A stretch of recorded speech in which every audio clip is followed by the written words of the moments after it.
In at number 5 we have the Chapel of Ease. Located on St Helena Island, which is part of the British Overseas Territories, we have the Chapel of Ease. During the colonial period, Chapels of Ease was constructed by farmers as a house of worship because their farms were located so far from the churches. This one was built using tabby construction between 1742 and 1747 and served the island farmers who were members of the parish church of St Helena. It was once known as the White Church, as the combination of oyster shells and lime caused the structure to appear to glow white. Services came to a halt at the chapel after it was heavily damaged in a forest fire in 1886. The church was virtually abandoned when the farmers evacuated the island in the fall of 1861. During the federal occupation of St Helena, the church was used frequently by several of the northerners who had come to the island to educate and train the freedmen. It was also used as a sanctuary by Methodist freedmen as early as 1868. To this day, the church is empty, left just as it was the last day of service. There have been many reports of hauntings in the chapel from explorers visiting the abandoned building. To start, the atmosphere of the church has been described as heavy, creepy, and hushed with the passing of time, while some visitors have even reported hearing whispers, prayers, and singing coming from the interior of the chapel. Others claim to have heard names being shouted in the silent burial ground and from the surrounding forests. Others have also said to have witnessed a lady shrouded in white walking among the tombstones with her family.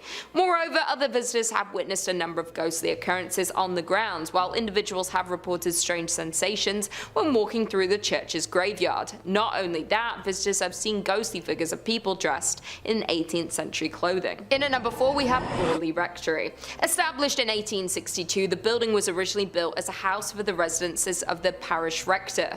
The earlier rectory had burned down to the ground in 1841 and then was replaced in 1862. Borley Rectory itself is a tiny rural community in Essex that had 110 inhabitants at its peak. Now just a shell of a rectory left abandoned. Now the ghost stories don't start once the building was abandoned, but there had been claims of ghostly activity on the site from as early as 1819, with a shadowy nun being seen gliding across the ground where the rectory was built.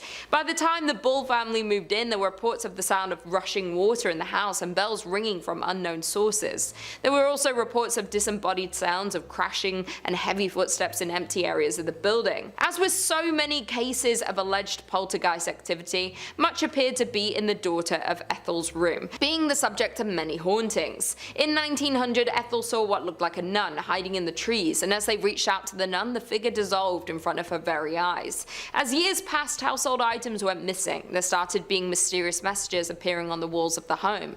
With the increase of hauntings, the owners hired a paranormal investigator of Harry Prince, after years of not being able to find a new owner as people were scared that the church was cursed. In at number 3 we have Most Holy Trinity Church. The Most Holy Trinity Church can be found in Williamsburg, Brooklyn.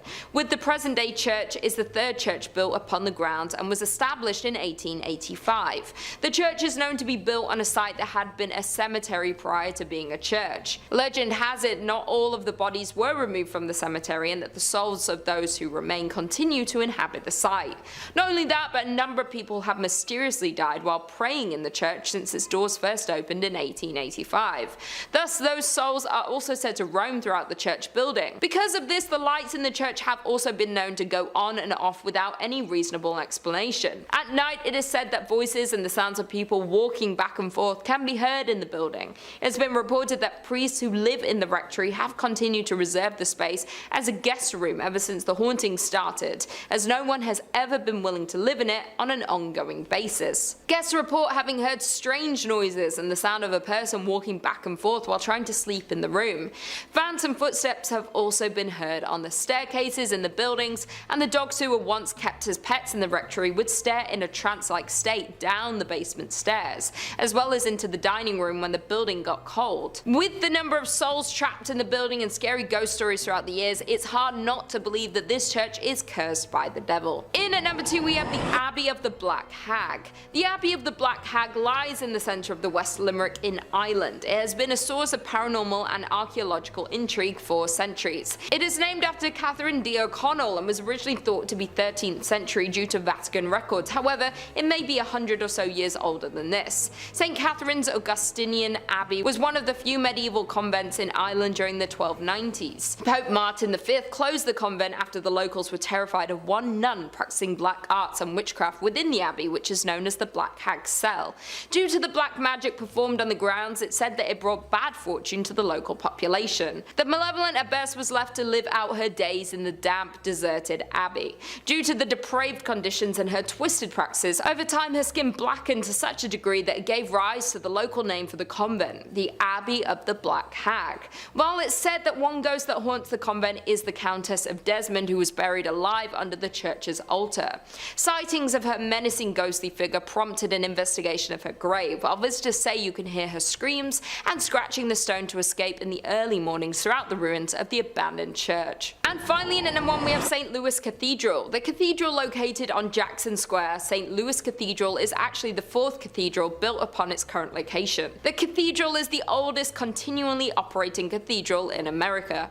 The 2 buildings which used to house the congregation of St. Louis's cathedral were destroyed by unfortunate events. The first building used as the cathedral was lost to a hurricane in 1722, just 4 years after the city's official founding. The cathedral, which replaced the earliest structure, then burned to the ground in New Orleans' Good Friday fire in 1788. The third itinerary of St. Louis's cathedral was built in 1794, but by mid-1800s the congregation decided that they wished to enlarge their parish church. Thus the 4th version of St. Louis Cathedral went up in the 1850s. Perhaps the most famous ghost associated with the St. Louis Cathedral is that of Père Antoine. Père was a Spanish Capuchin friar at St. Louis Cathedral. He arrived in New Orleans in 1774 and was named pastor. His generosity and kindness to the people of New Orleans made him very popular. He was well liked by all of New Orleans. His death on January 19, 1829 was met with a somber and mourning city. He was laid to rest inside the St. Louis Cathedral 3 days after his death. Since his death in 1829, the ghost of Père Antoine had been seen in St. Louis Cathedral by an untold number of people. His ghost is easily recognized as there is a portrait of him inside of the cathedral. It seems as though the ghost of Père Antoine especially likes to show himself around the holiday seasons. Commonly, the ghost of Père Antoine is seen near the altar and on the balconies. Interestingly, the ghost has been seen in other areas of the city as well, especially in the alley next to the cathedral. In addition to that, the ghost of Pierre, there are other famous ghosts associated with St. Louis Cathedral. Some of the ghosts which are said to haunt St. Louis Cathedral, like that of Père Dagobert, who became pastor of St. Louis Cathedral in 1745. On quiet evenings after worship, people have seen the ghost of Dagobert walking the aisles of the cathedral, his head down to the ground, walking silently in sandals. Number 5 on this list is Hallstatt Karner. Hallstatt Karner is one weird church, man, let me tell you. I'm all about unique and cool decorations, but human body parts? Kind of where I draw the line, guys. Discovery.com says many bone churches and ossuaries are decorated with femurs and pelvises, but at Hallstatt Karner, these skulls themselves are decorated. More than 600 of the skulls on display in this Benhaus, also known as Bone House in English, bear their former owners' names, professions, and the date of their death. Many are also adorned with decorative garlands and flowers. But perhaps what makes this bone church stand out the most is the fact that the most recent remains to be interred here belong to a woman who passed away in 1983 after having requested the Benhaus as her final resting place. What's more, she might not be the last because the church is still open to receiving similar requests. So yeah, the dark secret here is that there is literal bones still being added. 1983 is really not that long ago when you think about it, and like the article suggests, that's probably not the last person to have been thrown into this array of skeletons. I guess it isn't, but it feels like this should be illegal or something. At the very least, it's just super weird. Like, why is a bunch of dead bodies and bones and stuff bringing anyone closer to God? Isn't the whole point of church to connect with your spiritual side? Not get grossed out by a bunch of dead people who you might have even known at one point. The church is located in Austria and has got to be one of the scariest churches in that country for sure. Unless you want your bones to be added to some religious display, I would stay away from this place. Number 4 on this list is the St. Louis Cathedral, a beautiful church like many on this list, which is riddled with spirits. List first says, like the city it serves, the St. Louis Cathedral in New Orleans is a font of strange myths and legends. Originally built by the city's French rulers, the modern cathedral wasn't completed until the 1850s. According to lore, the ghosts of the old structure came along for the ride. One of the cathedral's better known ghosts, Père Dagobert, was an 18th century priest. Dagobert was renowned for his kindness, especially his willingness to treat the poor and terminally ill. During the 1760s, several members of his congregation decided to revolt against the city's new Spanish rulers. The mainly French and Creole rebels successfully pushed the initial Spanish force out of the city, but a larger force later managed to claim New Orleans for the Spanish king. Infuriated by the earlier rebellion, Irish-Spanish governor Alejandro O'Reilly decided to not only execute the rebels, but also leave their rotting bodies on the doorstep of the St. Louis Cathedral. As a devout Catholic, Dagobert could not stand by while Catholic bodies were so roughly treated. After failing to get O'Reilly's permission to properly bury the bodies, Dagobert led a funeral procession down to St. Peter's Cemetery and placed the slain men in unmarked graves. Dagobert's successor, a Spanish priest named Pierre Antoine, is also said to haunt the cathedral. More intriguingly, Antoine's friend, voodoo priestess Mary Laveau, who often prayed at the church during her lifetime, is also considered to be one of the many spirits inside the cathedral. So we got voodoo priestesses, unmarked haunted graves, multiple spirits of bodies that were buried improperly. This church is just one big mess. Many people think that there are also a bunch of other secrets that this place has that we don't know about. Like this was a spot for a secret society hundreds of years ago who performed some very questionable rituals, and that's why this place is as haunted as it is. Whatever really happened here, we know it was dark and we know that it left its mark. Number 3 on this list is Egg Hill Church. This church was home to one of the worst tragedies a church has ever been host to. I've never been a real churchgoer myself, but from my understanding, love, life, spirituality, all of this is supposed to be in the air when you go, and the whole reason for doing so. Death and hate and violence, that's all supposed to be left at the door. Pennsylvania's Egg Hill Church didn't quite do that. Instead, they invited death into the church on one particular Halloween night. Many years ago, the whole community gathered into the church on Halloween. The priest passed around bread and wine as is customary, but this bread and wine was a little off. In fact, it was very off. So off that everyone who had it died. It was poisoned. It's unknown whether the town had collectively decided to end their lives together that night or if this was all the priests doing, but either way, tens to hundreds of people's bodies lay lifeless on the ground when it was all said and done. Now, what are we left with? Well, the ghosts of all of these people, obviously. Even worse than that, the spirit of this evil priest still lingers here too, and apparently, he isn't done with the living. He's said to be very dangerous and wants to drag visitors down with him and take their life. This whole story is pretty much as dark as you can get, and it's no wonder the place is totally messed up today. Number 2 on this list is St. Nicholas Church. Hey, it's me. It just so happens that my church is haunted by a dozen spirits. Great. List first says St. Nicholas Church is practically haunted by default. That's because the village of Pluckley, its home, is reputably the most haunted locale in all of England. The Kent village is home to the Watercress woman, who occupies the Pinnock Bridge, and to the ghost of a schoolmaster who committed in front of his pupils. According to a conservative estimate, Pluckley contains no fewer than 12 active spirits. The church itself is said to be the home of both the beautiful ghost of Lady Daring and the Lady in Red, a ghost who searches the adjacent churchyard for her lost baby. The ghost of a former miller who worked in the area is also said to haunt the churchyard in search of a long-lost love. Also, the ghost of a monk at nearby Greystone's house is also said to be seen during the night. Finally, visitors to St. Nicholas have reported seeing lights in the church's windows when no one was inside. So we have another church with just a plethora of horrible things. Someone taking their own life, a missing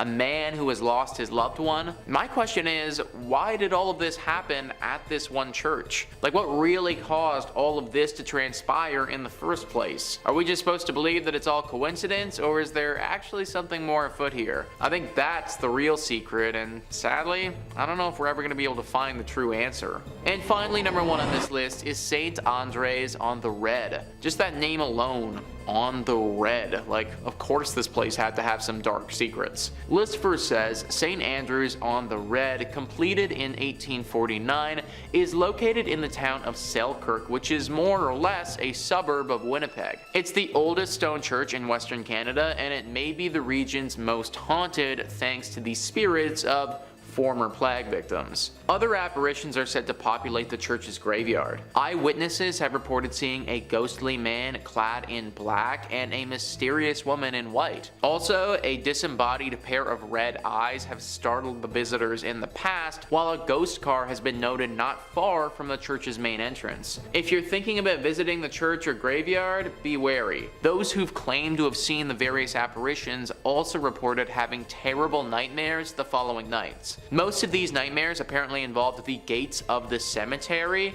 which rattle even though no hands are seen shaking them. Some people can't shake these nightmares either. The occasional individual will have these persist for months or even years. I'm sure that the architecture and natural beauty is nice and all, but I'm not trying to risk nightmares for a year to see it. I do wonder what happened to those gates though. Is it some weird thing with the wind that's causing it, or is it what people suggest, some type of ghostly intervention? I tend to think some sort of spirit has to be involved, considering the thing with the nightmares happens as well, but you gotta wonder who. Sometimes I really do think that being a paranormal investigator would be awesome, because you could get to the bottom of these things, but then again, that's a pretty unforgiving profession. Number 5 on this list is the Old Post Chapel. This chapel is located in the Arlington, Virginia cemetery and is definitely one of the most haunted churches in the world.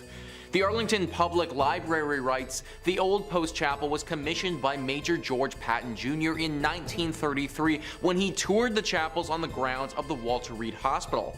Patton told Post Commander Colonel Kenyon Joyce that the new chapel should combine the functions of a principal chapel with those of a mortuary chapel in one building.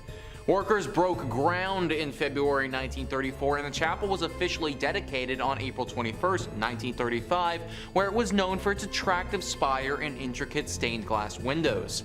The chapel serves as a place of worship for the community, a wedding chapel, and a place of final honors for those laid to rest at Arlington National Cemetery. Many fallen service members have lain in wait in the Old Post Chapel for their final trip, and it's allowed family members to grieve in private. So it's unsurprising that many active duty service members have reported hearing disembodied voices and footsteps in the chapel when they've been there alone. Locked doors have unlocked themselves and opened on their own. Canine units patrolling with service people will refuse to go into the building and bark at the door, especially at night. And visitors describe a young grief-stricken woman dressed in white who waits for her sweetheart. Rumors are that she threw herself from the bell tower, which remains locked to this day. So what really sticks out to me there, guys, about that excerpt is the canine units. Dogs not wanting to go into this place because they're scared. You ever notice how animals can get skittish when a big storm is coming or something like that? Well, they sense these things and they pick up on stuff that humans just don't. I personally imagine that they probably have a similar ability with spiritual presences or anything of that nature.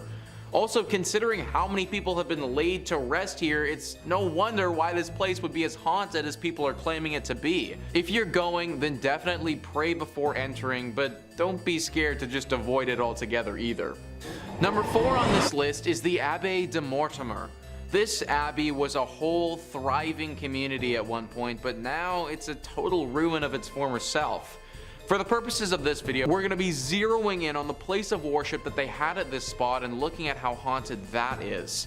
And let me tell you, it's pretty freaking haunted. In the 15th century, this place was booming and one of the brightest communities in France. It really looked like it was on the come up. But fast forward 200 years later, and things had really fallen off. Greed had taken over, and the men who were in charge were far more interested in their personal gain than the growth of this place. People started leaving and things started to wear and tear with time. Eventually, there got to a point where there were only a handful of monks still there, living under the leaky roof of this abbey. Well, in 1790, they met a very grim and sick fate. This was the time of the French Revolution, and religion was very much out of favor. A group of revolutionists swept through the area, and believing that the monks had some sort of treasure hidden here, they took them into the cellar and they killed them. The manner to which these men died was brutal. Because of this, it's believed that their spirit still clings to the ruins of this place. Future owners of this location had many run-ins with ghosts and even had to perform some exorcisms in their time being there. There have also been reports of werewolves and other demonic creatures here. The monks are by far the most spotted poltergeists though. The crazy thing is that apparently they aren't that evil. One would think that after their life was so ruthlessly stripped away from them that they would harbor some anger, but apparently they don't. If you do make it out here, then I recommend you pray not only as a form of safety, but also as a sign of respect for the souls of the monks who still live here. Number 3 on this list is the Aquia Episcopal Church. Heading back to Virginia with this one, this church is located in a place called Stafford. The church itself is rather beautiful and looks super unsuspecting. Some of the other churches on this list in our previous part just gave me the vibe that something was up, but this one doesn't. The outside and the inside make you feel homey and very safe. Problem is, this isn't the case. Only in your state writes, one of the most famous mysteries associated with the church is that of the golden-haired skeleton. No one knew about the death of the woman who was murdered inside Aquia until her skeleton was later discovered in the beftrey, and her hair was later discovered in the belfry, and her hair was still intact, just as blonde as the day she died. At the time, the church had lost funding due to the Revolutionary War, and that might have been the reason why no one discovered her body until later. The event seems equally tragic and mysterious. It's been said that bloodstains from the murder remained on the floorboard for nearly 100 years until it was replaced altogether with concrete. Not so surprisingly, many ghost stories worked their way through the community after the skeleton was discovered. Many parishioners refused to set foot in the church after dark. In the 1900s, people decided to seek evidence of hauntings for themselves.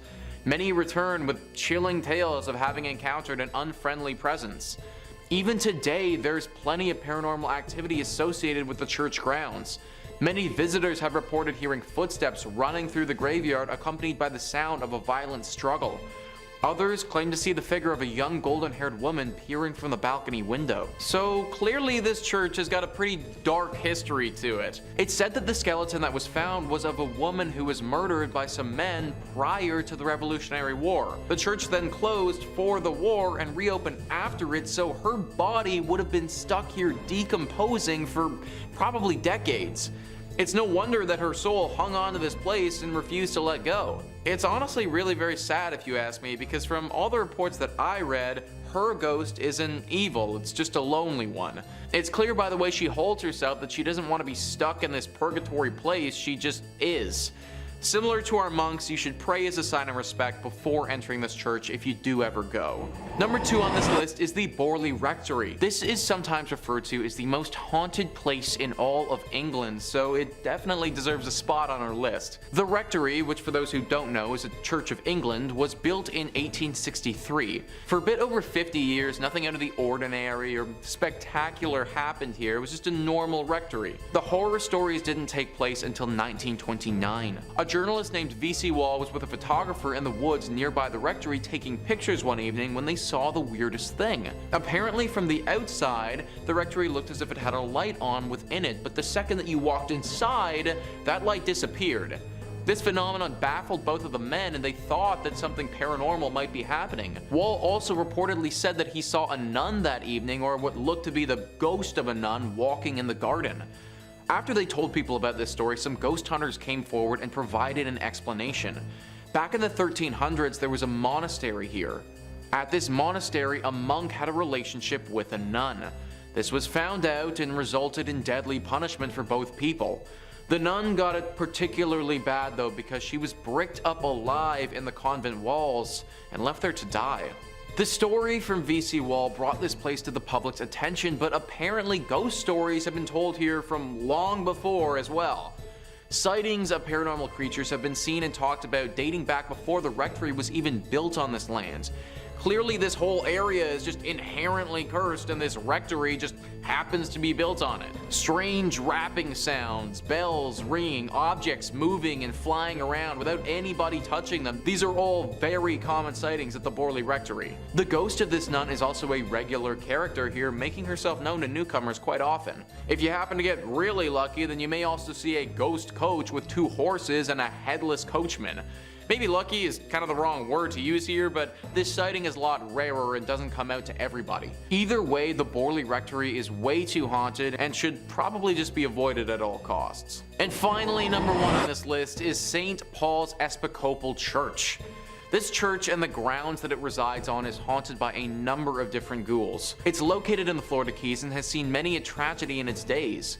Whether it be a hurricane, a great fire, or other natural disasters, this church has pretty much been through it all. Ghosts and Gravestones writes, "The most well-known haunt of St. Paul's Church Cemetery is that of a man in 19th century attire who appears as a flimsy white vapor.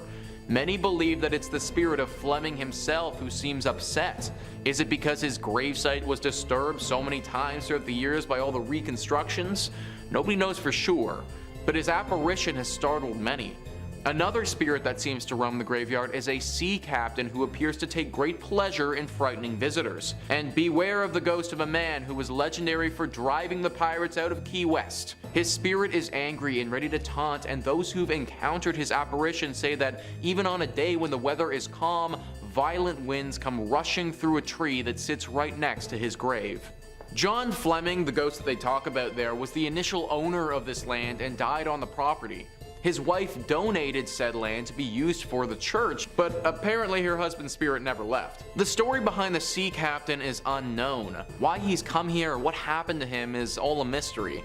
One thing is for sure though, he is a very dangerous ghost, and many visitors have reported being assaulted and terrified by him. This is definitely one of those churches that I would again avoid altogether, but if you do go, then make sure you say a prayer before entering. Number 5 on this list is the Borobudur Temple. Borobudur Temple is located in Indonesia and is frankly extremely beautiful. It's located on the island of Java and is one of the biggest Buddhist temples in the entire world. It truly looks like something from a legend or from something directly out of an Indiana Jones movie. Now, it was built many hundreds of years ago between 780 AD and 840 AD during the Selandria dynasty. There's a lot of lore that surrounds this temple and a ton of mystery. Located in a very remote location, it kind of got forgotten about for several hundred years. Then in 1970 it was almost rediscovered by UNESCO, and it was decided that they would try and rejuvenate it to its former glory. Now, during the process of rediscovering this beauty, they also rediscovered the darker side of this place, which has people believing at least at one point the devil may have been hiding here. Gruesome visuals etched into the interior of this temple depicting some just horrible things. Torture, beheadings, displays of sheer violence that I can't get into detail on YouTube about.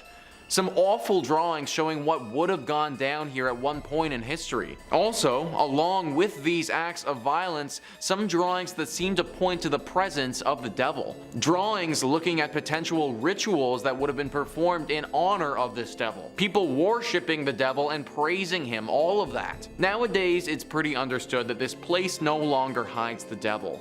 But for several hundred years, it's very possible this could have been a bit of a stronghold for either the devil or another evil spirit. Number 4 on this list is the Chernobyl Church. Now, I imagine a lot of you have heard about Chernobyl before, the devastating accident that went down in Ukraine back in 1986. If you aren't familiar, then basically a huge nuclear power plant exploded, which caused the worst nuclear accident the world has ever seen. It killed 31 people right off the bat, and then several more over the years from radioactive poisoning. That area where the blast occurred has been closed off to the public, and rightfully so. It's literally still radioactive to this day, and if people were to go into the 20-mile radius that's closed and then proceeded to stay there for an extended period of time, they would certainly feel the negative effects of doing so. All of this has left for a very creepy abandoned city vibe that looks like something straight out of the apocalypse. Most of the buildings here are horribly worn down and starting to fall apart. After all, it's been over 30 years and no one has looked after them at all. Which is why it's very strange to see the church in this village still in perfect condition. Recently, somebody entered into the radiation zone and went into this church. They were shocked to see that the church itself on the inside was still in perfect form. Even though everything around it has been hit hard with decay, this building still remains how it was. Why? Well, the person taking these photos didn't know, and they didn't stay too long to find out. Apparently, after entering, it wasn't long before they started to feel a very ominous presence. Something deep and dark and sinister lurking here, not wanting to be found. As if entering the church woke whatever this thing was from its slumber, and it wasn't ready to be woken. This individual got out of there as fast as possible and didn't want to investigate further, but it got me thinking that this church might be hiding the devil. A horrible accident occurs where tons of people perish. The whole city gets abandoned and no one can come into this area for over 30 years. And this one flimsy little church is still totally intact and looking pristine. It seems a little bit too suspicious for me. If this is the case and this church is hiding the devil, then we can take it a bit further too. Now the real question comes out about how the Chernobyl accident really went down. Maybe the devil, or whatever demonic creature is living in this church, had some role to play. Number 3 on this list is Grey Friars Kirk and Churchyard. This church is located in Edinburgh in Scotland. History Hit says, with the kirk tracing its origin to 1598 and the graveyard dating back even further to the 1560s, Grey Friars Kirk and Churchyard in Edinburgh is said to be one of the most haunted religious sites in the world. Known for body snatching and violent ghosts, the famously fearsome site has even been referred to by Scottish poet Robert Louis Stevenson. The site's most famous ghost is Mackenzie poltergeist George Mackenzie, who is known during his lifetime as a ruthless persecutor of Scottish Covenanters, a Presbyterian movement in the 17th century. His spirit was reportedly released in 1999 when a homeless man looking for somewhere to sleep broke into his final resting place, the Black Mausoleum. Next to this mausoleum is the former Covenanters prison, which housed some 1,200 members of a failed anti-government revolution in 1679. Only 257 prisoners came out alive, with the remaining dead sent to haunt the churchyard. This church is haunted by so much negative energy that people around the area believe it's actually attracted the devil. Basically, all of this evil has gotten the devil's attention, and it's possible that one of those evil spirits that's hiding out is the devil in disguise. It's also believed that the devil may have released all of these demonic spirits to keep people away from this place, as he's doing something sinister. We may never know for sure though. Number 2 on this list is the Church of St. Mary the Virgin. This church is located in Bedfordshire, England, and can very easily be a hiding spot for the devil. Bedfordshire Live says, the Church of St. Mary the Virgin in Clop Hill, Bedfordshire was abandoned for about 170 years after it fell into disuse in the 1840s. During this time, the church fell into ruin as it lost its roof and became a focal point for vandalism, antisocial behavior, and, according to ghost hunters, black magic. Over the years, many people have reported seeing strange things near this church, from mysterious hooded monks to tall dark figures. The 14th century church was reportedly used for satanic rituals in the 1960s. As rumor has it, bones were dug up and arranged in satanic patterns. Damien Odell, head of the Anglia Paranormal Investigation Society, theorizes that the hauntings are what remain of black magic rituals from many years ago. He explained, there's definitely something strange going on at the church, and my personal view is that it's down to black magic practices held there. I think it's possible for a group of Satanists to conjure up something and leave it behind.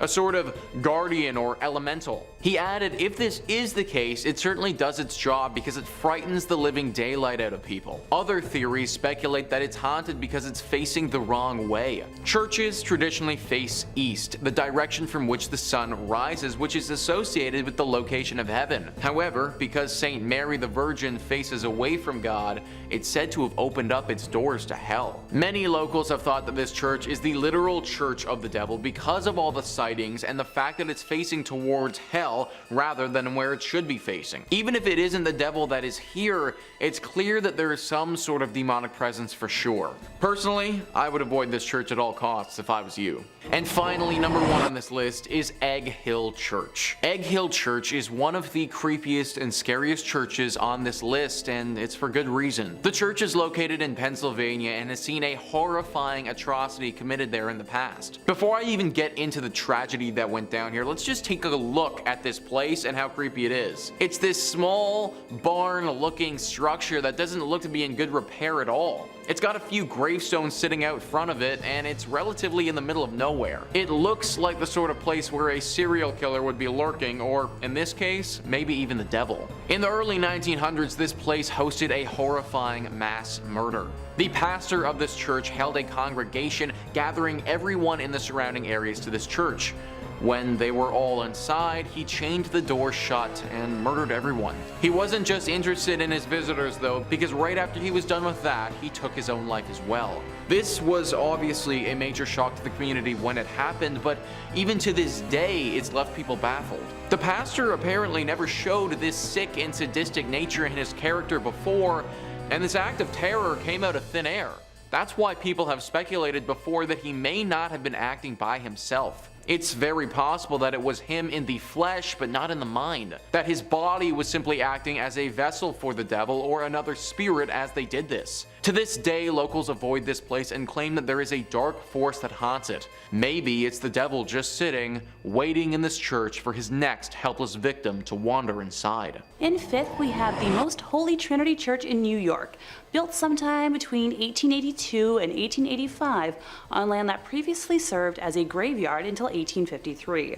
According to local rumors, not all of the bodies residing there were exhumed from the graveyard, and the spirits of those left behind still inhabit the grounds to this day. The church property covers an entire city block, and it is said that there are false closets leading to bricked-up doorways, tunnels, and random sub-basements throughout the church and convent. There are also mysterious passageways on the upper levels of the church, where legend says only priests are able to enter. The church's rectory was built in 1872 by its second pastor, Monsignor Michael May, who later passed in his room on the second floor. Priests who live in the rectory have used that space for mainly a guest room ever since, as no one has ever been willing to live in it on an ongoing basis. Guests have experienced lights being switched off and on, hearing strange noises, and the sound of a person walking back and forth while trying to sleep. Phantom footsteps have also been heard on the staircases in the building, and dogs who were once kept as pets in the rectory would stare in a trance-like state down the basement stairs, as well as into the dining room when the building got cold. In 1897, a parish bell ringer named George Stell's life was taken in the vestibule of the church. Though there was a suspect in the case, a former parishioner who would later be executed for an unrelated ending of life, no one was ever convicted of the crime.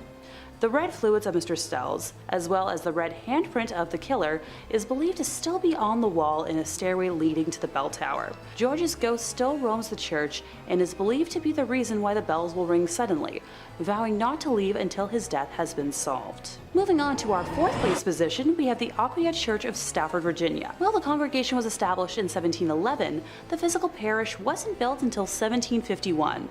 It was a gorgeous brick building built on a peaceful hilltop with a 2-story crucifix floor plan, which otherwise known as a cruciform, which was considered a rather unusual style for colonial churches. Aquia was built to replace 2 earlier sites of the Overwharton parish, which were constructed around 1680.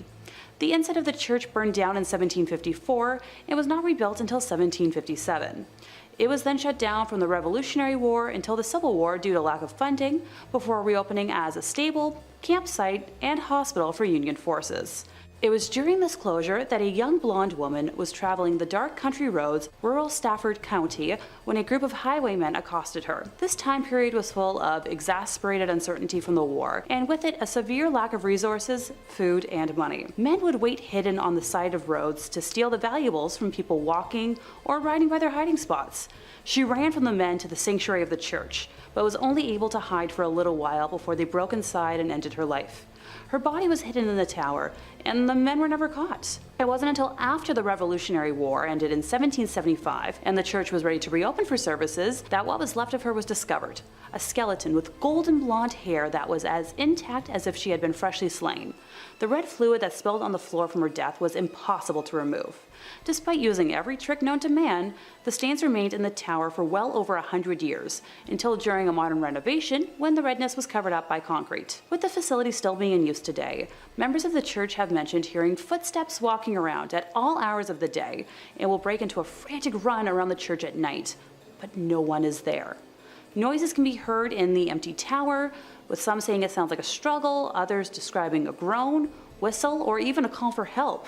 Many have also mentioned seeing a transparent woman in the church's windows, on the balcony, or even in the graveyard, dubbing her Blonde Beth after the hair of the skeleton. In the 1900s, brave people would try to stay overnight at the church, but were chased away by what they described as an unfriendly presence. A custodian working in the graveyard saw a ghostly woman's face floating above the graves, while another man saw a woman smiling at him through the balcony windows before she vanished. In the middle of this creepy sandwich, in third place, we're taking a closer look at St. Mary the Virgin, located on the outskirts of Clophill, England. Originally built facing the west sometime around the year 1350, it's believed to have been erected on top of a leper hospital run by monks. I'd like to take a moment to note that it was built in the quote-unquote wrong direction, with churches traditionally facing east, the direction from which the sun rises, which is associated with the location of heaven and the return of the Messiah in Christian religion. Altars inside of these holy buildings would face in the eastbound direction for prayers. Some have claimed that because St. Mary the Virgin faces away from God, it thus opens its doors to hell, and ergo responsible for the tale I'm about to tell. The building was abandoned in 1848 when the rector at the time made the decision to have a new church built, instead of expanding the previous one, which was much needed due to the rapidly growing congregation. Old St. Mary's, as was dubbed by the locals, was then primarily used as a mortuary chapel, holding bodies before they were buried in the adjacent cemetery. By the 1950s, St. Mary's had become so run down that it could no longer fulfill that use, with just the outdoor walls and tower remaining. In March 1963, the tomb of an 18th century apothecary's wife was broken into, and the bones were arranged ritualistically in the middle of the church. And once again, on Midsummer's Eve of 1969, multiple women's graves were broken into, with bones being removed and rearranged once more. While the specific individuals involved in these acts were never identified, the arrangements found resembled those used in black mass rituals performed by satanic groups at the time. After the first incident in 1963, a rare decision was made to rehollow, or in more simple terms, re-bless the altar that was left in the building, in a failed attempt to protect the building from evil. Later that year, Reverend Harold Colthurst reported stumbling upon a group of men in the building that were in the midst of a mysterious ritual, being quoted as saying that the men were trying to communicate with evil spirits, chanting some sort of mumbo-jumbo. They were definitely in league with the devil.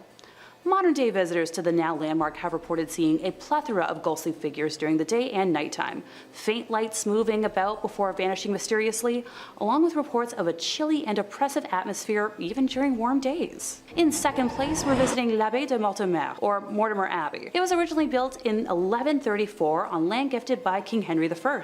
The stagnant water of the drainage lake, which was dug out by the monks to dry up the marshy land, was called Mortimer, or the Dead Pond, giving the monastery its name. Totally not ominous or anything. The monks constructed what was then one of the largest monasteries in the world on said land. The legend says that after the passing of his only son, King Henry wanted to reform his daughter Matilda and had her locked in a room in the abbey for 5 years. The anger and hate she felt from being sent away and isolated stained and seeped into the walls of the monastery, cursing it for eternity. After her eventual release, she went on to live until 1167, when it said her spirit returned to Mortimer Abbey to haunt the area as the White Lady. She is said to appear on nights close to a full moon, moaning as she drifts through the now ruins of the monastery. Those that have seen her report that she alternates between wearing black and white gloves. If she appears to you with white gloves on, you're destined for good luck. But if she appears with black, you'll be expected to pass within a year. Alas, Matilda is not the only spirit one must worry about if visiting the abbey. When the monastery was at its peak in the 1500s, a frail and suffering woman was brought to the monks with an illness it was believed that only they could aid. It was revealed that she was possessed by the spirit of a wolf and cursed to become a werewolf for several nights. The monks chained her to a room and conducted multiple exorcisms in an attempt to eradicate the spirit.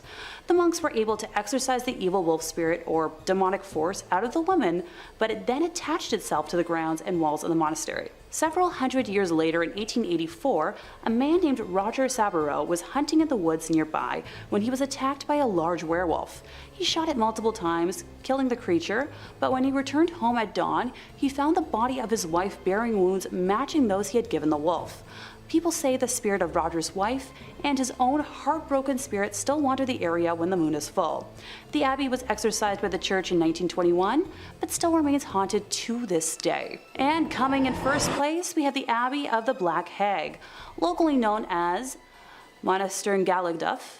Please don't curse me for my pronunciation. St. Catherine's Abbey, or simply as Old Abbey. It's located roughly 2 miles east of the village of Shanagolden, in the townland of Old Abbey. Gee, can you tell where it got its name? One of the earliest recorded nunneries in Ireland, with its first official record being around 1298, it was built on land donated by John Fitzthomas, and has the typical layout for abbeys of its time, with a dining hall, cells, isolated meditation areas, and other rooms still able to be identified amongst the ruins today. During the 15th century, there was a major battle for supremacy in the area between the Earl Fitzgerald and the prestigious Butler family, of which the Earldom of Ormond belonged. It got to such an extent that the local bishop was known to pray for peace between the families at masses. During one of the nightly attacks, Earl Fitzgerald attempted to get his wife to safety, but as he was pulling her onto his horse, an arrow pierced her thigh, shattering the bone and spraying red bodily fluids. As he rode on, the Countess appeared to have succumbed to her injury, leading the Earl to seek sanctuary at St. Catherine's. The heartbroken man was certain his wife had passed, so he swiftly buried her beneath the altar and continued elsewhere to find safety. As the night went on, the nuns and residents began to hear hair-raising screams and made the decision to rebury the Countess in hopes of bringing her peace. When they dug up the body, they discovered her fingers were broken and her nails had been torn off. The poor woman had been buried alive, with a very slow and torturous end of her life. To this day, it is believed that the Countess has been unable to find peace and continues to scream in anguish, waiting for her husband to save her from a fate truly worse than death. Moving slightly ahead in time, we come to the Black Nun herself. Described as one in the order that wasn't content with being humble, helping others over herself, and the servitude to God, she instead craved power. The hag had her own cell, where she worshipped Satan and performed black magic, becoming a slave to the occult. This was the highest form of blasphemy in the church, and the other nuns in the order fled the abbey, while the hag remained in her now house of darkness. To complete her rituals, the Black Nun would venture into the local community and perform depraved, lewd acts and offer sacrifices, with bones of young community members later discovered on the grounds. In modern times, visitors have reported seeing the dark, shadowy figure of a nun wandering, the feeling of being constantly watched, and a disembodied hand reaching towards them. It has been reported that flashlights cannot function in the nun's cell, and modern batteries drain too quickly to have any sort of rational explanation. Number 5 on this list is the Lady of Guadalupe Church. This church is located in New Orleans and is known to the locals as being one of the most haunted spots in the whole city. This location hasn't always acted as a place of worship, but for a long time was a chapel that you really didn't want to end up at. That's because for the longest time it was actually called the Old Mortuary Church. As I'm sure that you can probably guess, the crowd that entered this place wasn't the liveliest. In fact, using the word live to describe them is just flat out incorrect. New Orleans was hit hard many a time with epidemics, with yellow fever being especially bad. There were times during the city's history where the dead were too many to handle and they had to go somewhere. Enter in the Old Mortuary Church. Thousands upon thousands of bodies have went through these doors over the years. In fact, for the longest time, the only people this place saw were the pastors who were here and the countless dead. Everyday citizens were too scared to come here for fear of catching the disease and wouldn't even risk going to see their departed loved ones. Obviously, all this death has left its ghostly mark. Eventually, it was turned into a full-fledged church that people attend, but not before the spiritual damage had been done. Nowadays, the spirits of some of those who died during this harsh period in New Orleans history still haunt the area. Glowing orbs have been seen by those who frequent the church, floating around at nighttime. Subtle and faint moans can be heard echoing throughout the walls, as if the moans themselves were wind blowing through the church. The ghost of a man has said to approach people from time to time, claiming he needs help and that he was never sick to begin with. This is definitely one of those churches who's seen its fair share of tragedy over the years, and it shows. However, believe it or not, it may not be the most haunted church in New Orleans, but more on that later. Number 4 on this list is St. Helena's Chapel of Ease. This chapel is located in South Carolina and is a ruin of its former self. A website all about Beaufort, South Carolina writes, "The chapel was destroyed in a horrendous forest fire that happened after the Civil War. Today, the ruins of the chapel and a graveyard remain. The vault still remains out of order to this very day. The planters left St. Helena with the arrival of Union forces in 1861, and the church never regained its stature. Some stories relate that Union soldiers used it for services during the war, as well as Northerners who came to the area after the war to educate and train the former slave population. The door of the Fripp's vault was ruined by the soldiers, and at some point it was decided to brick up the entrance.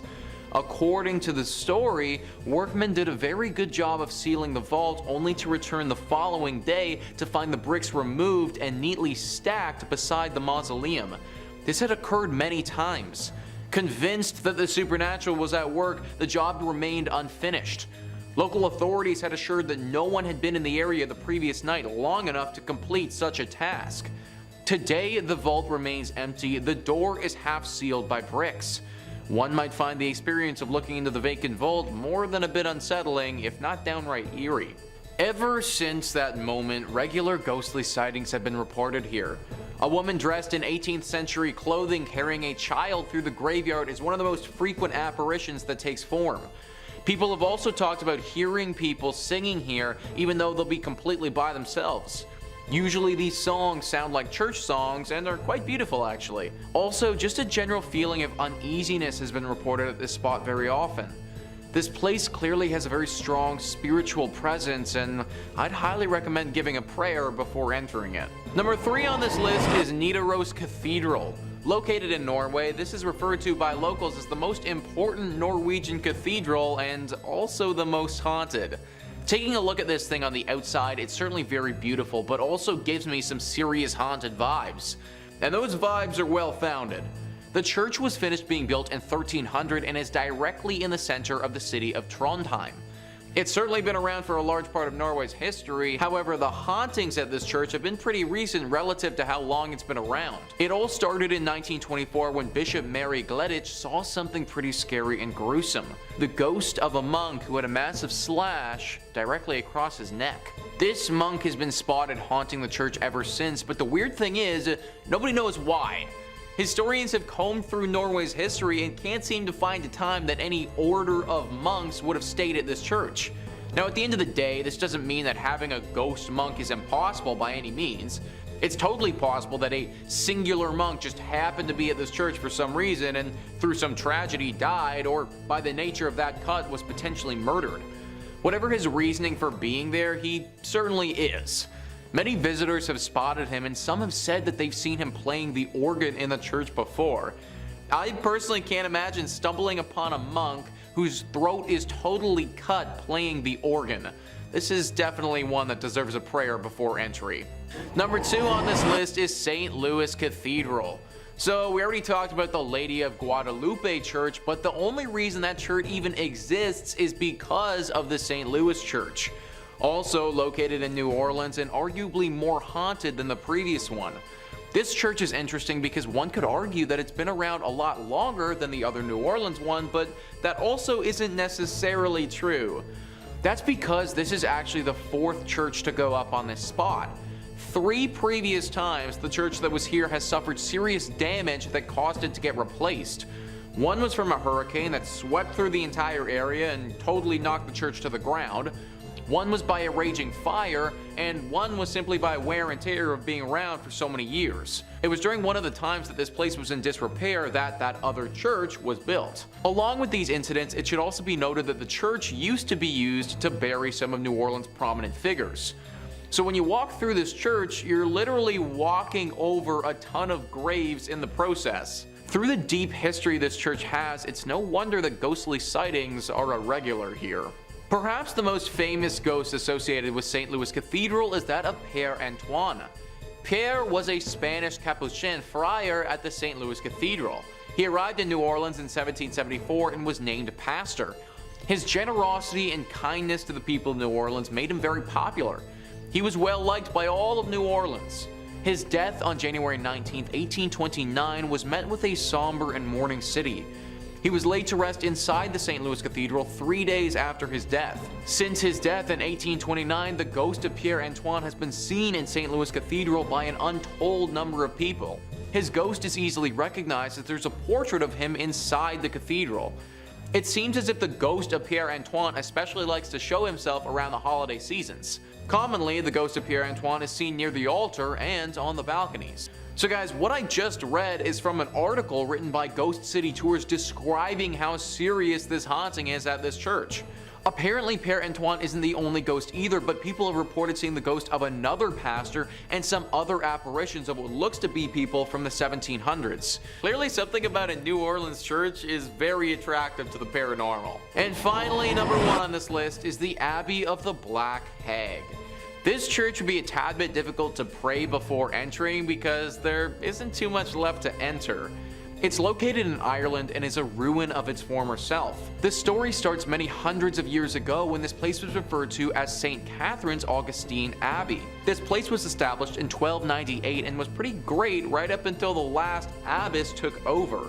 It's said that this woman practiced witchcraft here and brought great evil to the others that lived here and those nearby.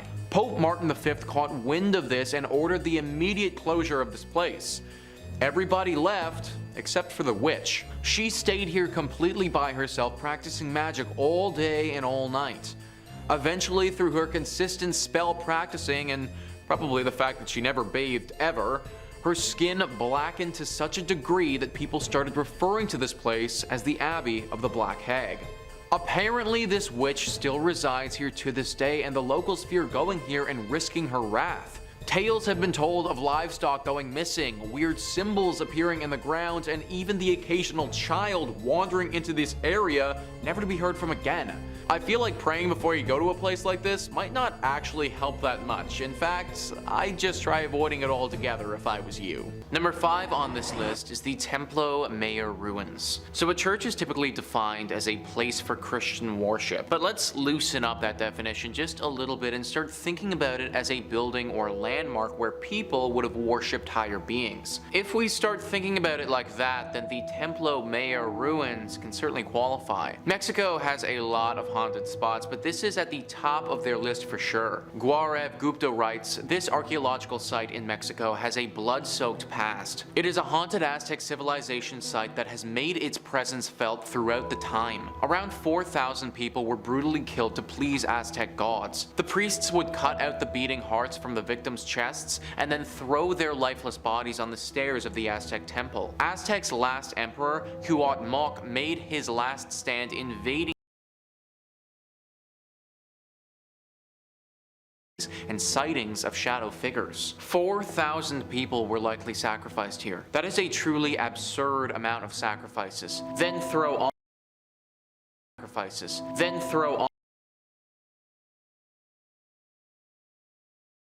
have never really left. Glowing orbs are always spotted at this place, especially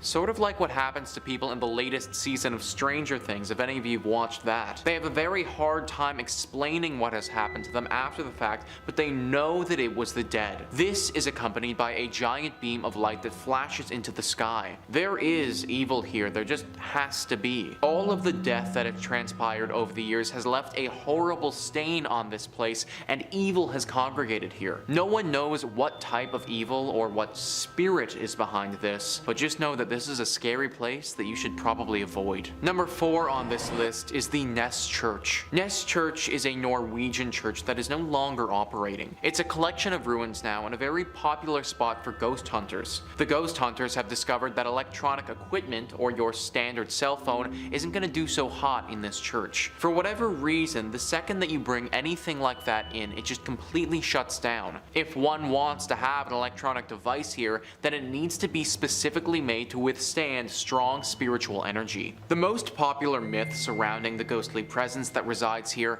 is a priest named Jacob Christian Finnegan. This was a priest who presided over this church from 1800 to 1837. Apparently, he suffered a very grim fate here along with his children. It's thought that he and his children were killed by an evil gang who came through the church looting it. They killed the priest and then, ever so cruelly, bricked his children up and left them to die. This is only one variation of the tale though, because one legend actually says that the priest did this to his kids himself. Regardless of which one is historically accurate, they're both pretty bad. The screams of these children are frequently accompanied by the sighting of this priest. It's said that he will stalk those who come here and follow them around, giving them a horribly uneasy feeling. It's very likely that if you go by yourself, this ghostly priest will attack you and could do some serious damage. Maybe he wasn't evil when he was alive, but he certainly is now. Number 3 on this list is Greyfriars Kirk and Churchyard. As the name Greyfriars might hint, this church is located in Scotland. History Hit says, with the kirk tracing its origin to 1598 and the graveyard dating back even further to the 1560s, Greyfriars Kirk and Kirkyard in Edinburgh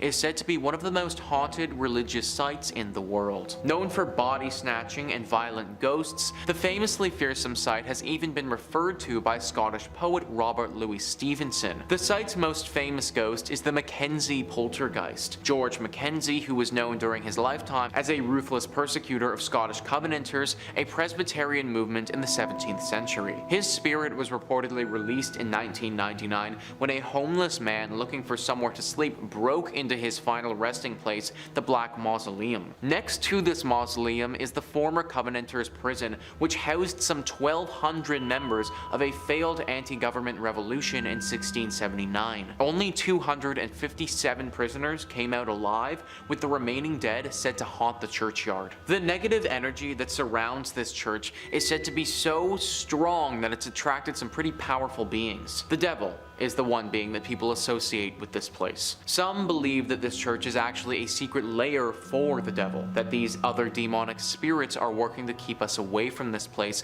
so the devil can fulfill his evil agenda. If this is the case, then I think that we should do as the devil wants and leave it alone. Number 2 on this list is Borley Rectory. Built in 1863 in England, this is one of the most famous haunted churches in the world. We can thank the personalities of Ed and Lorraine Warren for bringing it into the spotlight, as they had quite the experience at this church back in the day. The horror stories began back in 1929. A journalist named V.C. Wall was a photographer in the woods nearby the rectory taking pictures one evening when they saw something very strange. From the outside, the rectory looked like it had a light on, but if you walked inside, it was all dark. Wall also saw the ghost of a nun that evening walking around the graveyard looking as eerie as you may expect. After they told people about this story, some ghost hunters came forward and provided an explanation. Back in the 1300s, there was a monastery here. At this monastery, a monk had a relationship with a nun. This was found out and resulted in deadly punishment for both people. The nun got it particularly bad though, because she was bricked up alive in the convent walls and left there to die. The 1929 story was the big one that kicked everything off, but after this happened, other stories started emerging. Stories about this land before the rectory was even built. Apparently this area of land was always haunted and dealing with ghostly presences. Strange rapping sounds, bells ringing, objects moving and flying around without anyone touching them are all very common sights at the Borley Rectory. The ghost of this nun is also a regular character here, making herself known to newcomers quite often. You may even see the ghost coach. A headless phantom coach driver is said to be around the area and will approach people every now and again and take them away. Why anyone would ever get it into a coach driven by a headless ghost is beyond me, but apparently it happens. Everything about this rectory and land is evil, and it needs to be avoided. And finally, number 1 on this list is Nidaros Cathedral. This is not only Norway's most important cathedral, but also one of the most haunted as well. I mean, in all honesty, it literally looks like Dracula's castle if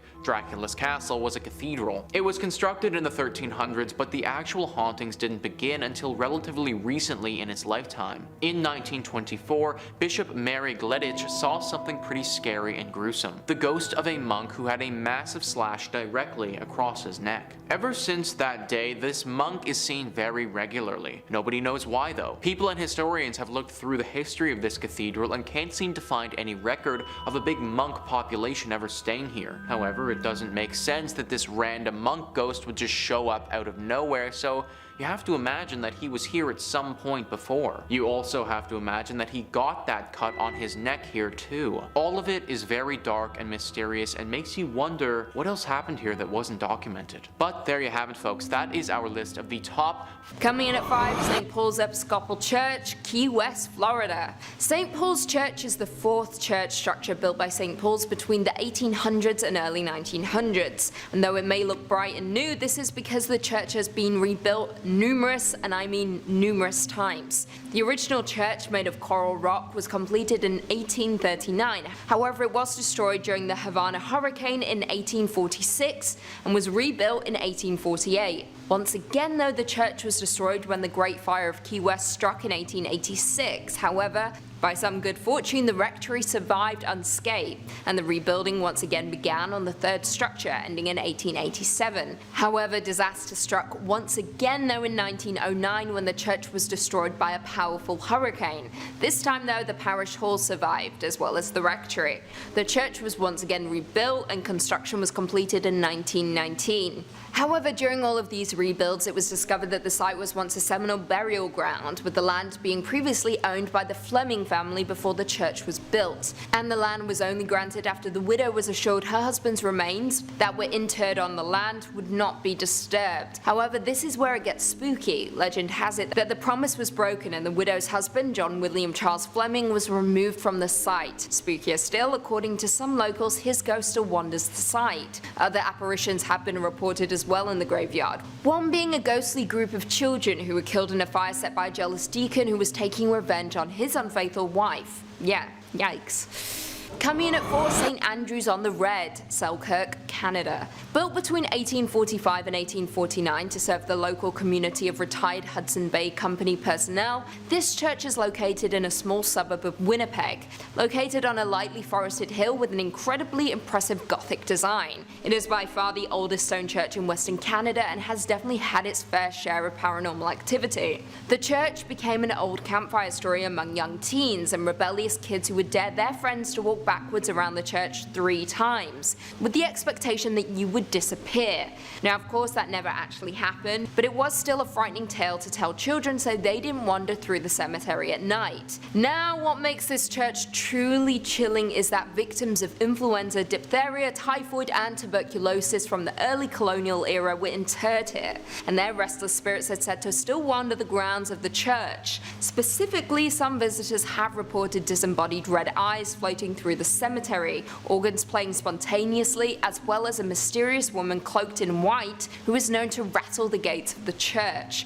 If you dare, you can take a self-guided tour of the church located in Selkirk, Canada. Coming in at 3, St. Michans Church, Dublin, Ireland. This is an Anglican church built on the site of an early Norse chapel from 1095, with the current structure dating back to 1686, undertaken by William Robinson. As it stands, this church is the only parish church on the north side of the River Liffey, surviving from a Viking foundation. Now, the exterior of the church is nothing to write home about, however the interior is what we're going to be discussing, specifically the vaults. The vaults of St. Michans contain a large amount of mummified remains, with the walls of the vaults containing limestone, thus keeping the air dry and creating ideal conditions for preservation. Among the remains of the 400-year-old body of a nun, a 6.5-foot man believed to have been a crusader, a boy with a severed right hand and feet, and Henry and John Shears, who took part in the 1798 rebellion. Unfortunately, a number of the crypts in the church's vaults were damaged by vandals in 1996 and once again in 2019. After the most recent event, the church has stated that several mummified remains were desecrated by vandals, including the remains of the nun and the crusader. Tours used to be open, however, after the recent incident they have been temporarily shut down.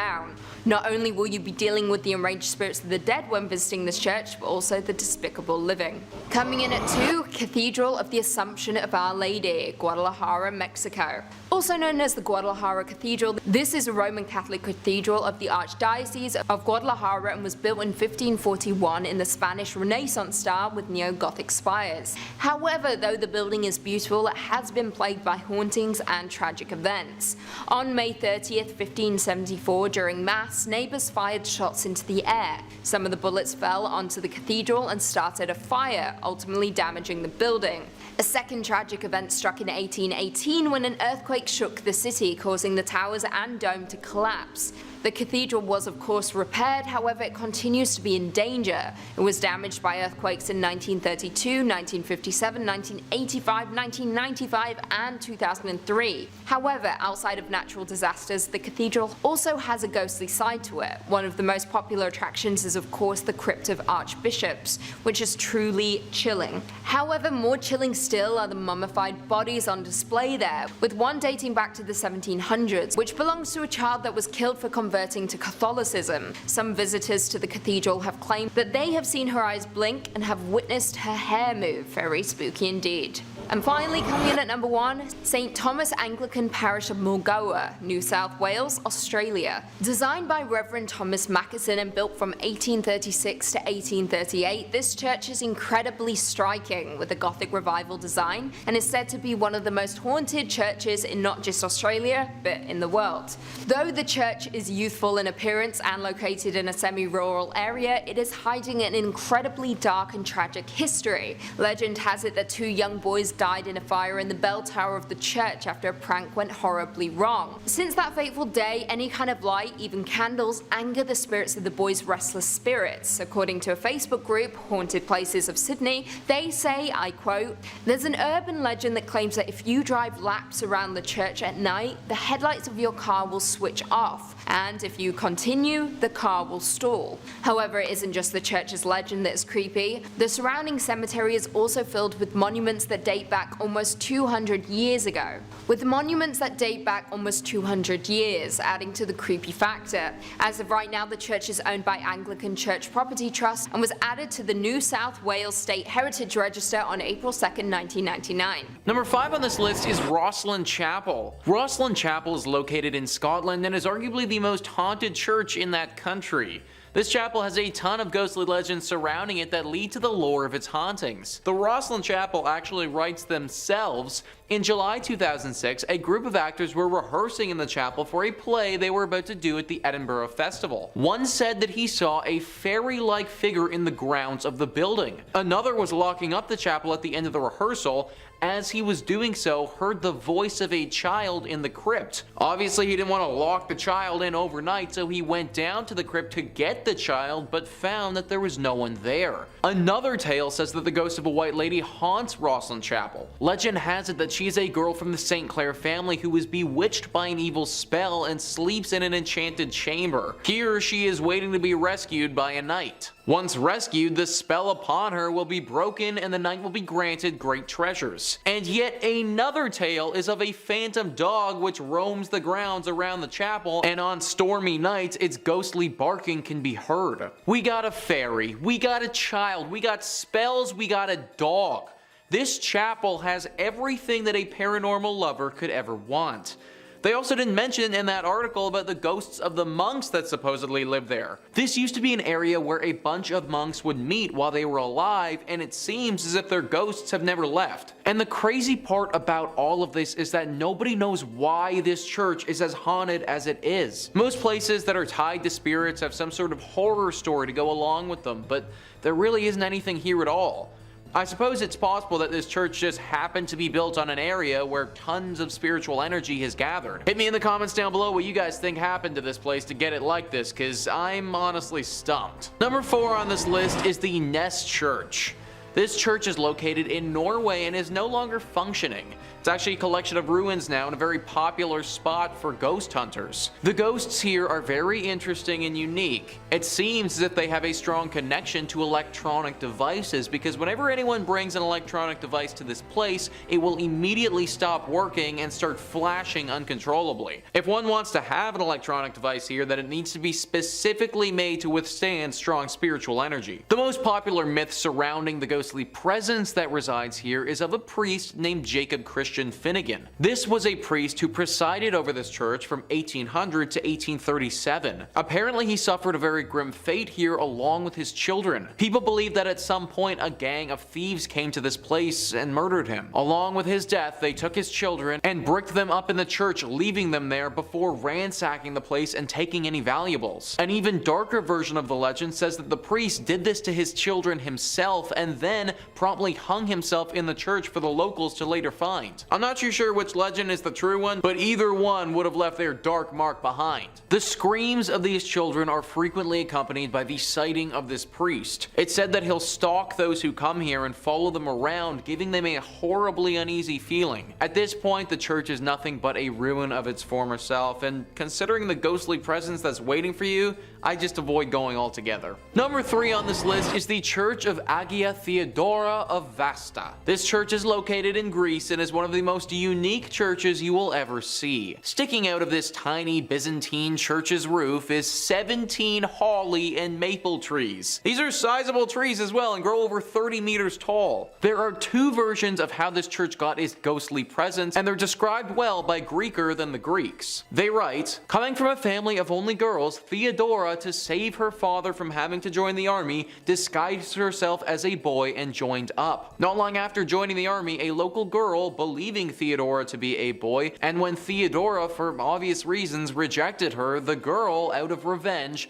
claimed she was pregnant by Theodora and demanded they be married. For reasons known only to Theodora, she did not reveal her secret, which could have saved her, and refused to marry and was consequently put to death. Version 2 is more or less the same, only this time, Theodora, again disguised as a boy, joined a monastery as a monk. Why she didn't save herself trouble and join a nun's monastery is not known, but anyway, a nun from a nearby monastery fell in love with the monk Theodora, the ending then being the same. Before her execution, Theodora prayed, "Let my body become a church, my blood a river, and my hair the trees." On the very spot where Theodora was executed, a spring gushed forth and grew to become a river which still exists today, as the river which flows beneath the tiny church. So guys, if that legend holds true, then not only is this church haunted by a ghost, but the actual church itself is a ghost. This whole thing was made up by the spirit of Theodora and therefore is basically a living church. Locals have said that because of this reason, the water that flows through this river has some exceptional healing properties and can cure many ailments. Considering this church may actually be the spirit of a person who has passed, I highly recommend saying a prayer before you enter. Number 2 on this list is the Templo Mayor ruins. So a church is typically defined as a place for Christian worship, but if we loosen up the definition a little bit and just make it a building or landmark where people would have worshipped higher beings,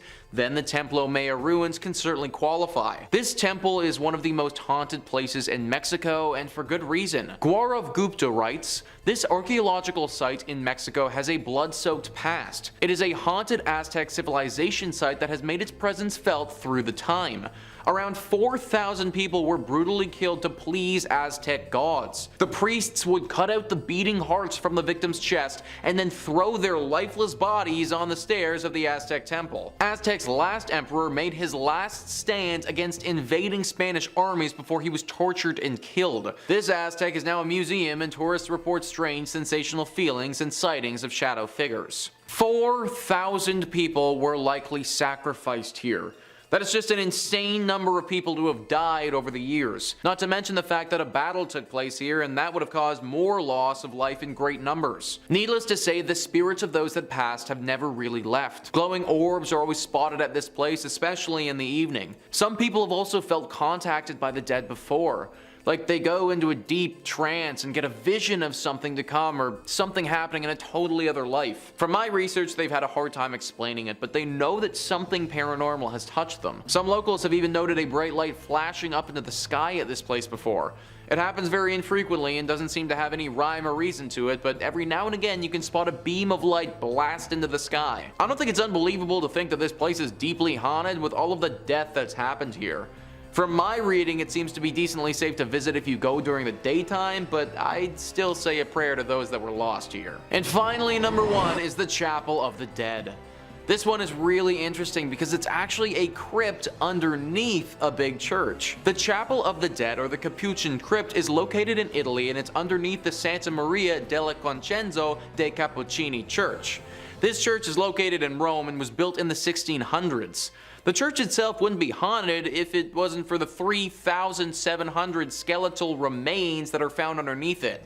Yeah, that's right folks, this Chapel of the Dead has a bunch of dead in it. The remains of these dead are everywhere along the walls and represent different rooms of this underground chapel. There are 6 different rooms that comprise this chapel, and they are as follows: Crypt of the Resurrection, the Mass Chapel, Crypt of the Skulls, Crypt of the Pelvises, Crypt of the Leg Bones and Thigh Bones, and Crypt of the 3 Skeletons. Crypt of the Pelvises, guys, that's an actual thing. I feel like I don't need to go into detail about what sort of remains hang along the walls in that room, but yeah, that's an actual thing. And listen to what Wikipedia writes about the last room, the Crypt of the 3 Skeletons. The center skeleton is enclosed in an oval, the symbol of life coming to birth.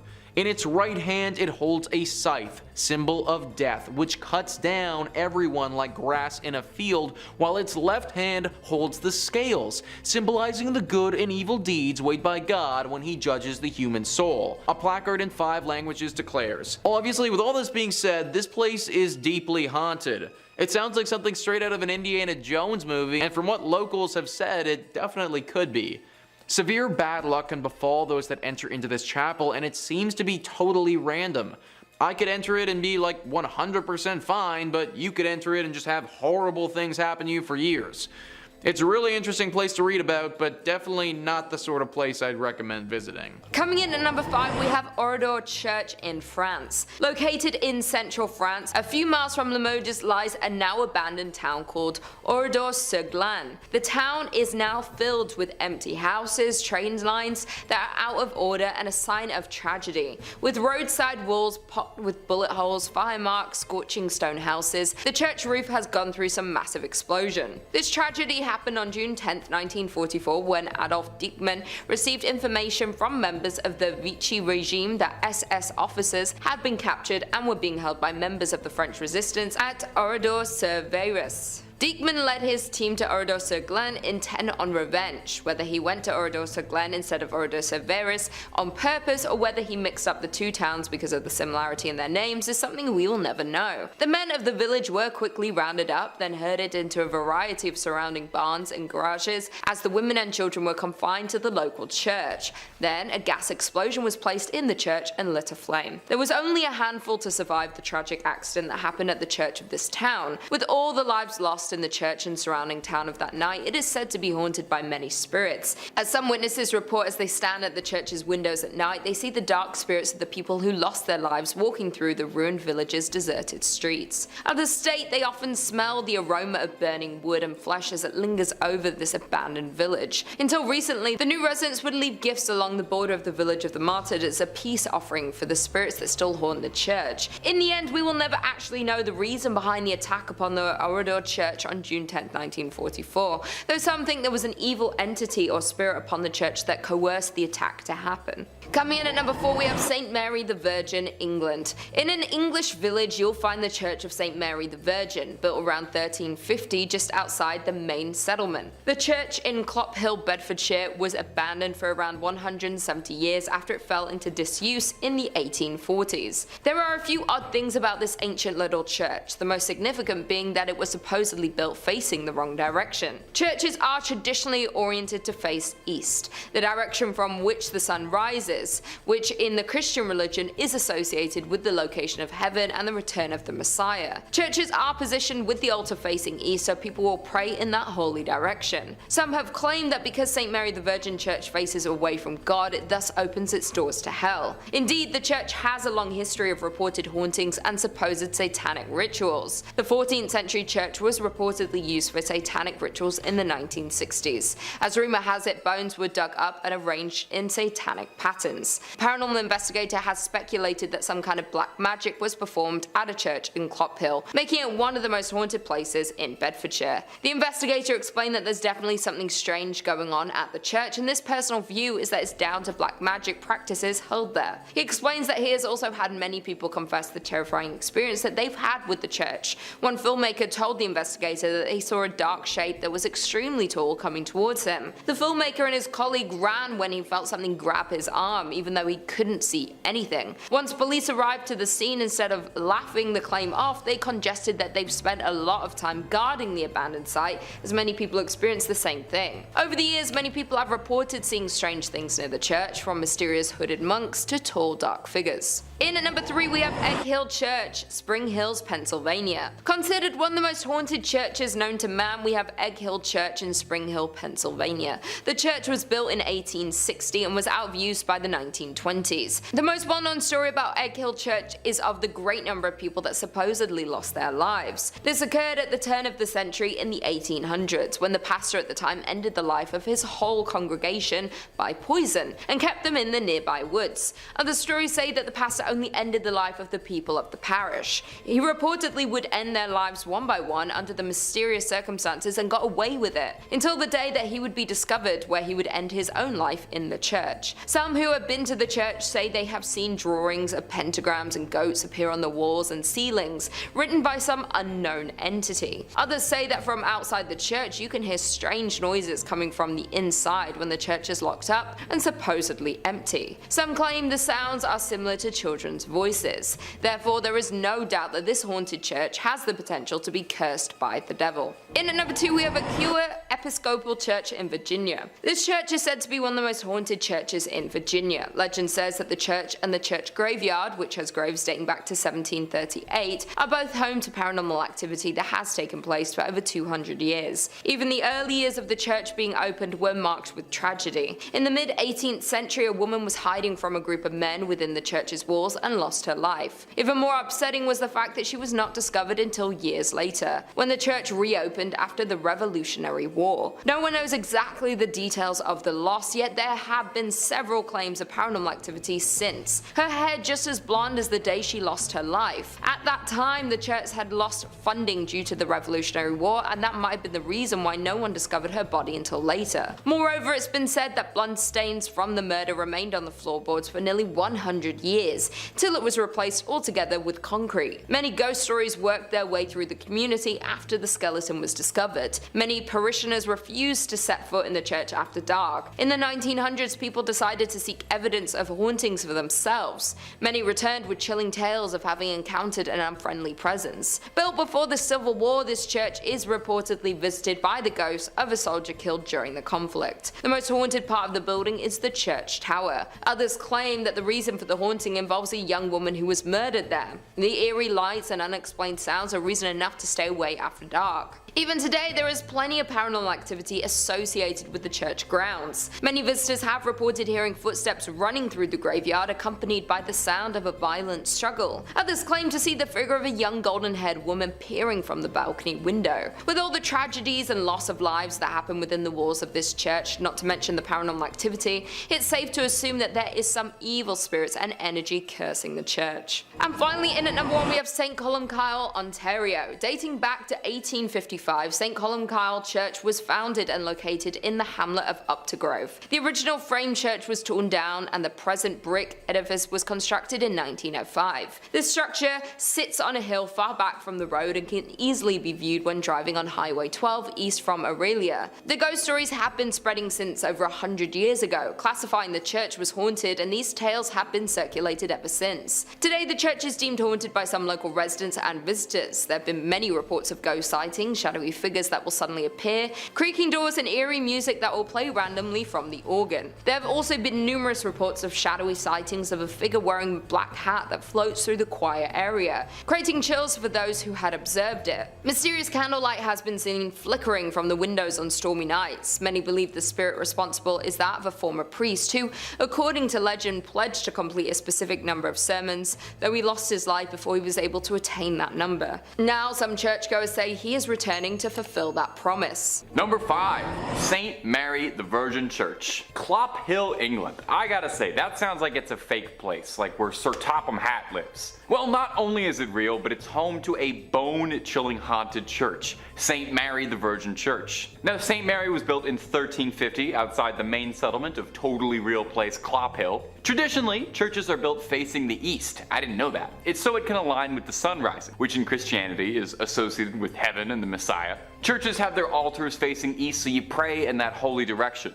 Well, St. Mary's just had to be a little different, and this church is facing the west, facing away from God. And it's why some people believe the church is hosted to evil spirits, as facing west means they've shunned God and opened their doors to the devil. Paranormal investigators have strongly suspected the church as being host to satanic rituals. As the church fell into disuse, it became a popular spot for vandals, and if you believe the legends, black magic. In 1963, a local couple saw two people wandering around holding a human skull, which definitely I think would cause you to look twice. The people told the couple that they had found the skull in St. Mary's, where it had been jammed into a wall. When the couple went to investigate, they found on the floor a breastbone, pelvis, and leg bones, all laid out in a pattern used for black mass. Pretty spooky. Scattered cockerel feathers and tracings of two crosses filled in red were found inside the church as well.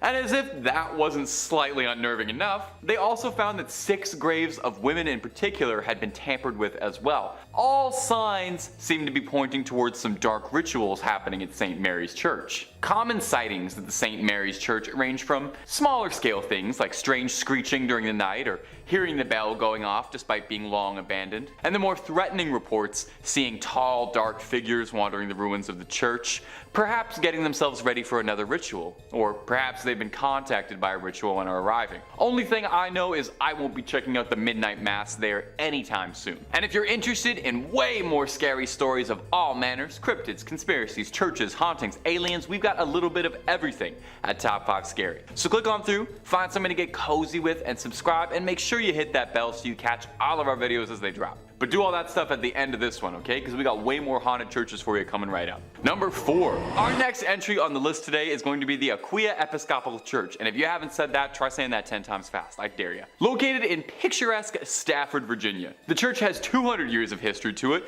which means it's also got approximately 200 years worth of ghost stories to study. When the church was first built way back when in the 18th century, it was stained by an unfortunate tragedy. You see, the surrounding areas were exhausted by war and the lack of resources, food, and money, and as such, brigands would take to the dark country roads to attack innocents during the night for whatever they had on them. Well, one young woman was hiding from a gang of highwaymen and marauders and sought out the church as a safe haven. Unfortunately, the bandits eventually caught up with her and she met an untimely end. Now, these men were never caught for their crime, and her body was not found for hundreds of years, left there to rot and decompose. And many believe that because of this, her spirit is tied to the church. And there have been several reports of hauntings ever since the discovery of those accursed bones. Visitors mention hearing footsteps frantically scattered around at night. These footsteps break into a run, but if you go searching, you'll never be able to find anyone attached to them. Voices can be heard in the room where she was attacked, some saying it sounds like a call for help or a painful scream of a struggle. Some go so far as to say they saw a transparent apparition of the woman in the church's windows or on the balcony. One story comes to us from a custodian who worked the graveyard shift there in the 1990s, claiming that he saw a ghostly woman's face floating above the graces, and says that he saw her smiling at him through the balcony windows before she vanished. One last one on this church. In the 1990s, to celebrate the bicentennial anniversary, the church sent out an invitation to a group of Civil War reenactors to fight a mock battle on its ground.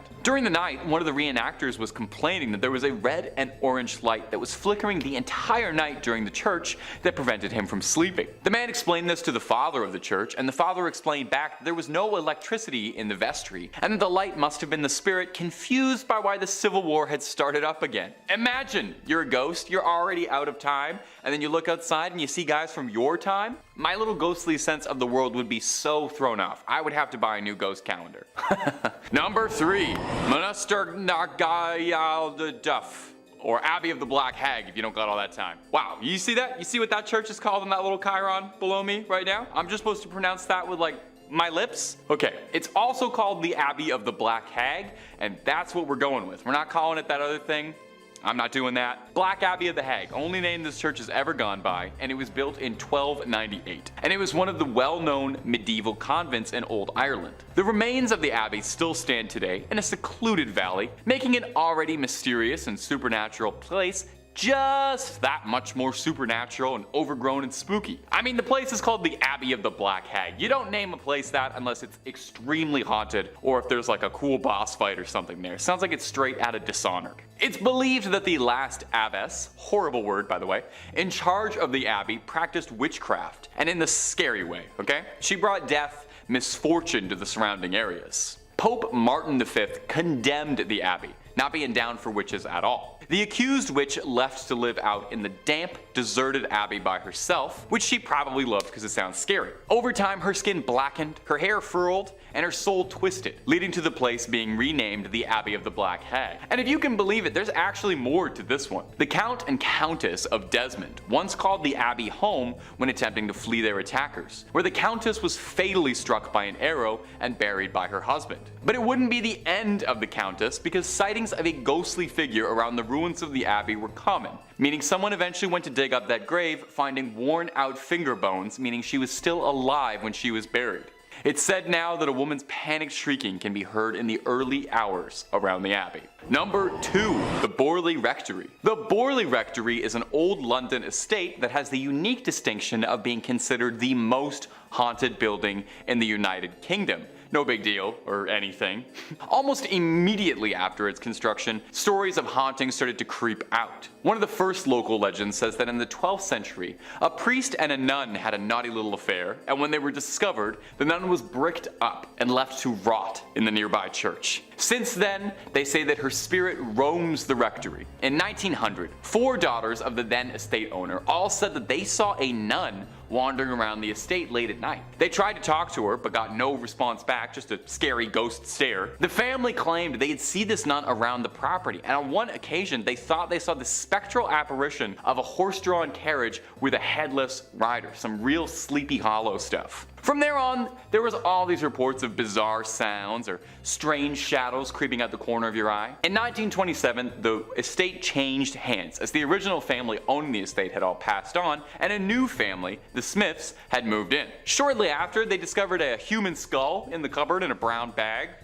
Which is not a great housewarming gift, to be honest. They reported poltergeist behavior, unexplained footsteps, lights flicking around them, and the same sightings of headless specters. Now, they only lasted 2 years, not being down for any of the hauntings or skulls in cupboards, any of that business. And the next family, the Foysters, didn't have much better luck. They had objects flying around their home, and on one occasion claimed their daughter was attacked by something truly horrible. They moved out as well. And the last owner of the rectory would be Captain Gregson, who accidentally lit the estate ablaze while unpacking, although insurance claims they think the fire was started intentionally, perhaps in a desperate attempt to cast away whatever evil has been trapped in the Borley Rectory for so long, or perhaps he unintentionally unleashed it out into the world. Time will tell. At number 1, Mortimer Abbey. Mortimer Abbey is a monastery in the forest of Lyons, France. A real old church built in 1134 on marshland, near the stagnant water of the drainage lake. The monks dug it out to try and dry the marshy land around the Fulbrock stream, which was called the Dead Pond. In French, Mortimer, which is where the name comes from. You can kind of hear it there. Mortimer, you know. Perhaps it's this history of being built on a dead pond is why Mortimer Abbey was doomed to be haunted. Now, the abbey flourished for centuries, but over time started to become claimed by the passage of time, and it fell into decline and disrepair. In the 17th century, there was an attempt to try and rebuild the abbey and recapture its former old glory, but the decline was already pretty present and had set in by that point, and by the time of the French Revolution, only 5 monks still remained in the abbey. Eventually, the abbey would collapse entirely and go private, and in 1863, the abbey would find itself in the hands of a rich Parisian family, the Delarues. Mr. Delarue moved his wife and his sons into the abbey, but soon discovered they weren't the only tenants. While walking the lawns, the young people of the house saw a light from the library. As if by an invisible hand, these hatches unfastened, their handles turned, and the windows and doors all opened. The paintings on the inside of the abbey turned themselves around and steps thundered out into the halls, and nobody moved out immediately after. I would have started looking for new real estate right then and there. But one night the young Delarue, Charles, had his fiancée over to come see the estate that would become her new home in marriage. She was offered the guest room, but found herself terrified during the night when she couldn't sleep because she was too busy being tormented by mysterious sounds and objects around the room that were hurling themselves around, being possessed by something. Having had, quite frankly, enough, like I think any of us might have, the young suitor announced she would never live in this house, called off the entire marriage, and hurried back to Paris tout de suite, where there were plenty of handsome young men asking her hand in marriage who didn't live in old haunted estates, okay? That's the message to take away from this. Get the love you deserve, and the love you deserve is not in a haunted house. That's all she wrote for this one, my ghouls and goblins. Thanks so much for watching. You creep on creeping on now, and I'll see you in the next one.